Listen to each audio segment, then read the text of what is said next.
Nakapagpatubo at nakapagparami ng ubas at iba pang prutas ang isang residente sa kanyang bakuran sa Batangas City. Ang ubas kabilang sa mga drought-resistant crop ayon sa Batangas City Agriculture Office. Narito ang report ni Denise Abante.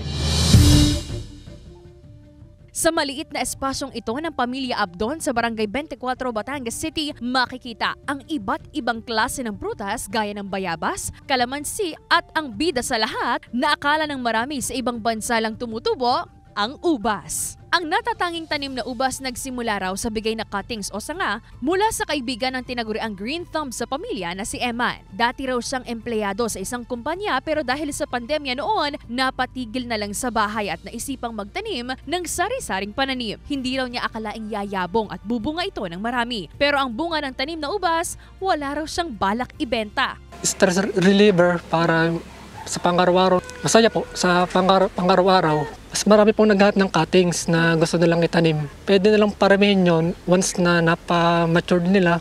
2022 daw nang makapamitas ng ilang mga bunga ng ubas ang pamilya ni Eman, kaya mga bata raw sa kanila, tuwang-tuwa. Isa na rito ang anak ni Antoinette. Proud at masaya raw ang kapatid ni Eman na may iba't ibang tanim sa kanilang bakuran. Siyempre po nakaka-overwhelm. Ang sarap sa pakiramdam. Ganun. Nakaka-proud. Sabi ko, ituloy lang niya kasi di ba nga talaga ang pagtatanim.